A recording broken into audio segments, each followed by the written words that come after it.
c'est pas anodin si on a dit le rêve africain, c'est qu'aujourd'hui, en fait, on s'aperçoit, moi je le vois vraiment chez Empower, quand je discute avec mes interlocuteurs, les gens ne rêvent pas l'Afrique, c'est-à-dire qu'ils rêvent l'Europe, ils rêvent les États-Unis, ils rêvent l'Asie, mais ils ne rêvent pas le continent africain. Et les seuls à rêver vraiment le continent africain, ce sont les Européens, les Asiatiques, ce sont les Américains, mais les Africains eux-mêmes ne le rêvent pas. Donc il faut rêver, et c'est-à-dire penser qu'il y a des choses à mettre en place, des initiatives très simples qui peuvent permettre au continent de se développer et nous-mêmes, en tant que diaspora, entreprise, de nous épanouir différemment qu'en Europe, aux États-Unis ou ailleurs.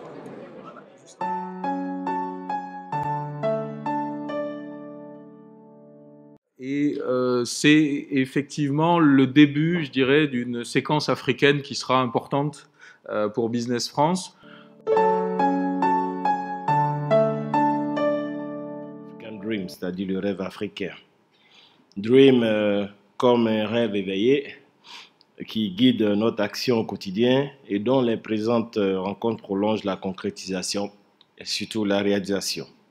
Dream alors comme un rêve qui reste accessible à notre portée, pour peu que nous partagions et y contribuions tous. Et vous l'aurez compris, avec moi, il s'agit du rêve d'une Afrique avec une jeunesse au travail pleinement épanouie. Merci. Le patronat du Mali. Merci de l'ovation. C'est un réel plaisir pour moi de m'adresser à vous et de profiter de l'expérience que j'ai eue à vivre au Mali, au Vietnam, en Haïti, Port-au-Prince et au Sénégal.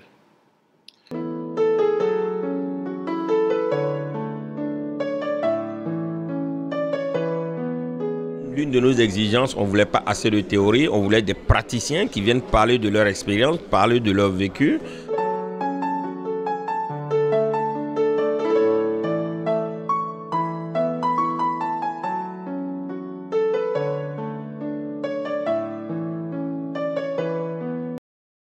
Cette année, donc en 2018, le format a changé puisqu'en plus du recrutement et de l'emploi, on a eu tout un volet vraiment axé sur le développement économique des sociétés, la dynamisation du marché, on va dire des PME à fort potentiel, que ce soit en Afrique de l'Ouest ou en lien avec les entreprises françaises et la diaspora.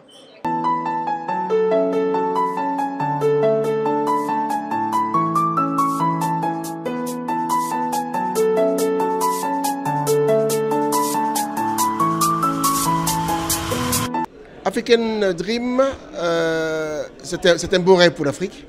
Donc l'idée, c'est de se focaliser sur l'intérêt de l'entreprise africaine qui a compris qu'elle ne peut perdurer que si elle crée de la valeur en local. Et donc trouver des partenaires qui lui permettent d'avoir une croissance durable et inclusive, c'est-à-dire avec des emplois locaux. Faire de la co-entreprise, c'est la solution pour trouver, j'allais dire, la voie pour une Afrique qui se développe et qui gagne. Sidibé Suleiman, responsable marketing et communication de SR Emploi. La diaspora constitue vraiment un excellent levier. Ils ont les compétences et les ressources qui vont permettre à l'Afrique de se mettre à un certain niveau, de pouvoir être compétitive face aux entreprises occidentales.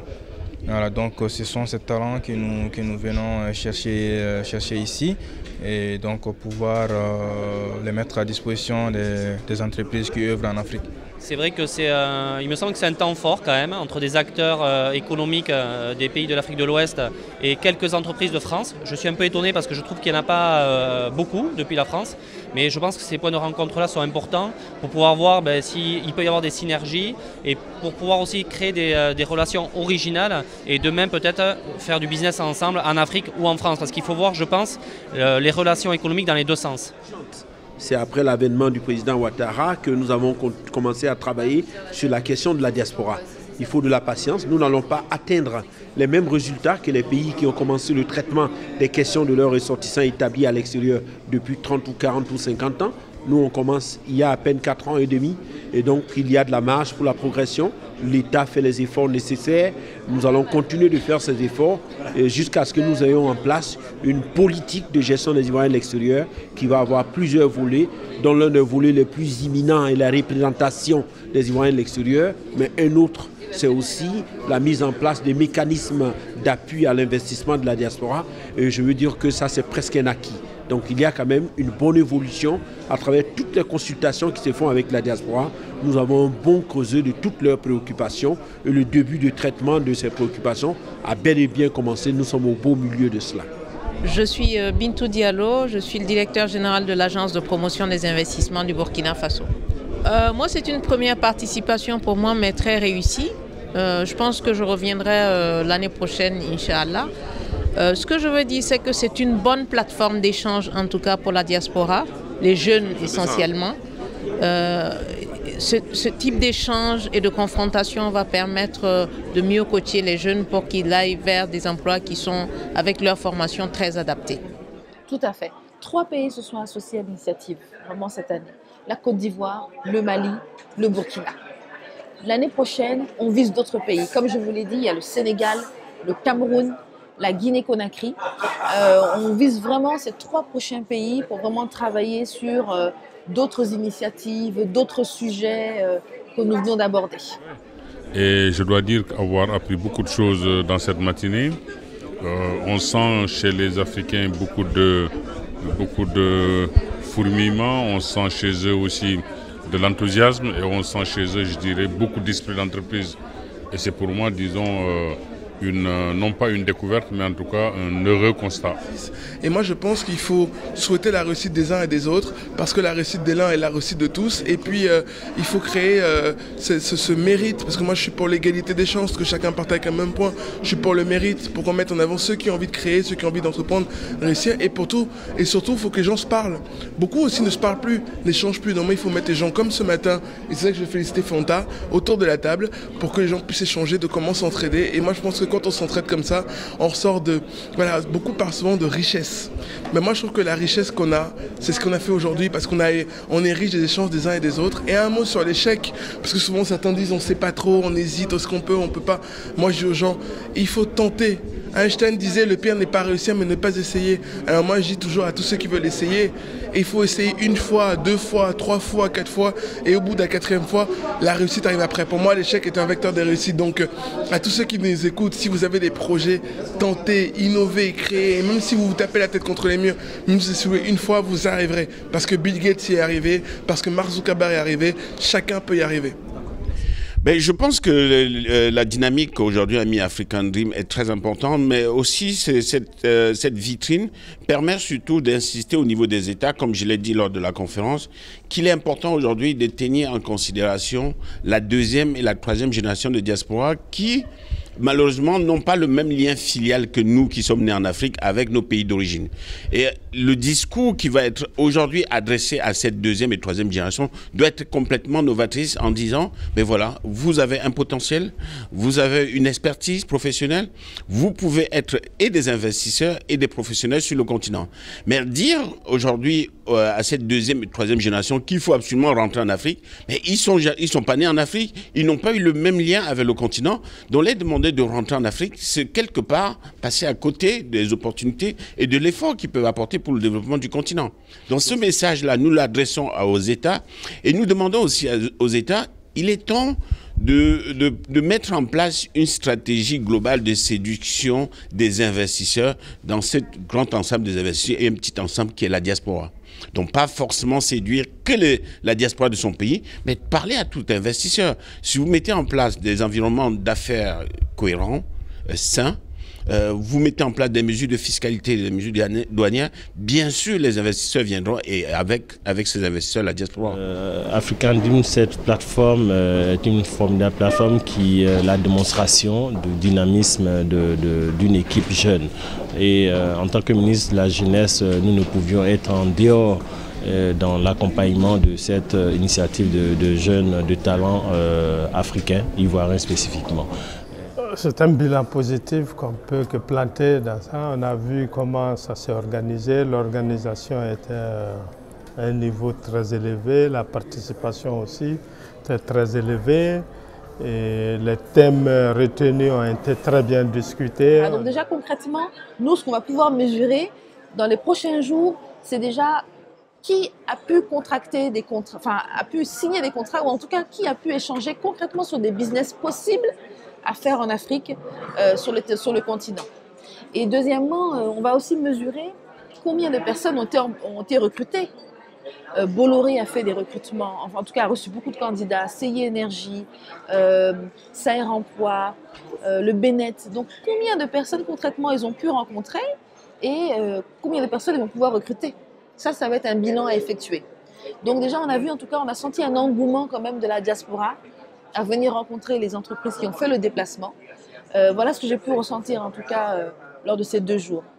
African Dream permet aux Africains de se rendre compte de leur potentialité, tant au niveau de la diaspora qu'au niveau de l'Afrique même. Potentialité qu'il faut mettre en valeur. Donc déjà au niveau des ressources humaines, il y a du travail à faire. Notre présence ici, on l'atteste. Au niveau aussi des dispositifs politiques à mettre en place, je crois qu'African Dream a tracé déjà trace les sillons au niveau du politique, des dispositions à prendre en place. Et je crois que le ministre même, par sa présence, le montre aisément. African Dream aussi est une belle sphère qui nous permet, nous, de rentrer en contact avec les réalités de la diaspora, parce que nous avons aussi beaucoup d'étudiants qui viennent fréquenter en Europe et malheureusement, nous ne prévoyons pas de dispositifs pour leur retour. On pense souvent qu'ils n'ont pas envie de revenir, mais avec African Dream, on se rend compte que ce désir est très fort. Alors, il nous incombe de prévoir tout un dispositif pour les accueillir en notre sein. Et tout ça là pour le bien de l'Afrique, pour l'émergence de l'Afrique.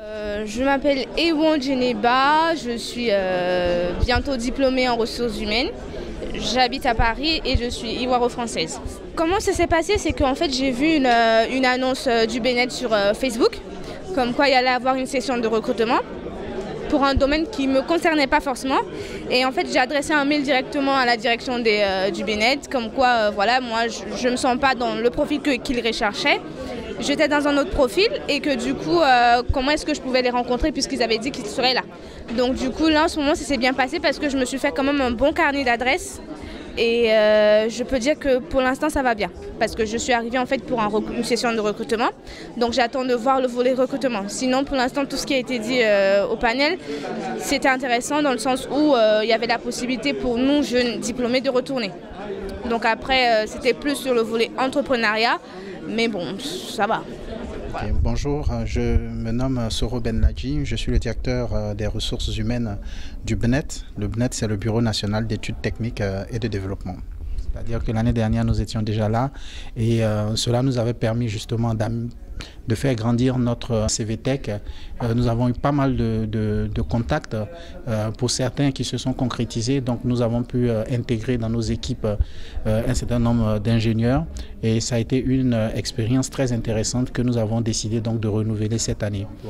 Alors nous avons trouvé des jeunes qui sont très enthousiastes, assez surprenants, des jeunes qui viennent de terminer l'école et qui montrent un intérêt très très marqué de rentrer en Côte d'Ivoire pour participer au développement de leur pays. C'est très positif et nous avons eu pas mal de contacts que nous allons pour lesquels nous allons approfondir les échanges et voir donc les opportunités de collaboration dans les semaines, les mois à venir. C'est Touchi Lawson, Bolloré, Transport et Logistique Côte d'Ivoire. On va dire de manière générale, c'est des candidats motivés, pour la plupart issus de la diaspora effectivement. Pas tous, mais la plupart étaient issus de la diaspora africaine, avec des profils juniors qui ont fait de bonnes études dans des bonnes écoles ici en France ou en Europe. Donc de manière générale, des profils solides et exploitables. SR Emploi, c'est aujourd'hui une marque panafricaine qui a des filiales à travers l'Afrique de l'Ouest francophone. Donc on a 7 filiales à la date d'aujourd'hui. C'est vraiment une marque qui a principalement évolué à côté des sociétés minières et des sociétés de BTP, mais qui aujourd'hui a diversifié ses clientèles, donc on intervient dans tous les secteurs d'activité. Donc nous faisons du recrutement, nous apportons conseil et assistance aux sociétés, principalement des sociétés étrangères qui s'installent en Afrique, qui n'ont pas forcément la maîtrise de la législation du travail de ces pays-là. Et notre cœur de métier, c'est vraiment la mise à disposition. Donc des employés que nous recrutons et qui vont travailler chez les clients. Donc actuellement, nous avons environ 8000 employés qui sont sous gestion. Même African Dream, c'est un événement très important pour le secteur privé ivoirien dont nous sommes acteurs. Donc c'est la raison de notre présence ici. Bon, moi je suis dans l'industrie de produits cosmétiques. Donc nous sommes à la recherche des compétences. Et donc pourquoi ne pas voir au niveau de la diaspora aussi et tout. Mais c'est aussi, et c'est aussi important, de mettre beaucoup plus en avant les opportunités et surtout de les prioriser. Parce que comme on le dit, tout est à faire dans nos pays. Et je pense qu'il faut communiquer davantage parce que je pense que Business France a pas mal de solutions, donc pas mal de services qui vont permettre aux Africains et aux Européens donc, de pouvoir investir facilement en Afrique et bien sûr aux Africains de pouvoir saisir des opportunités en France. Le message important à notre jeunesse, c'est croire au continent. Personne ne va faire l'Afrique à notre place. Donc il va falloir que nous-mêmes, que nous nous assumons, que nous prenons en compte déjà certaines réalités de la vie quotidienne afin de pouvoir s'affirmer. C'est vraiment de dire aux autres de nous rejoindre et d'être compétitifs parce que tout passe par là également. Et j'espère bien que dans les 5 années à venir, on parlera de cette jeunesse autrement. L'Afrique, c'est le continent de l'avenir. Tout le monde en parle, dans tous les forums on en parle. Mais si on y prend garde, l'Afrique va se construire sans les Africains et on sera spectateur de ce développement-là. Il faut qu'on travaille tous ensemble, main dans la main, à être acteurs de notre développement.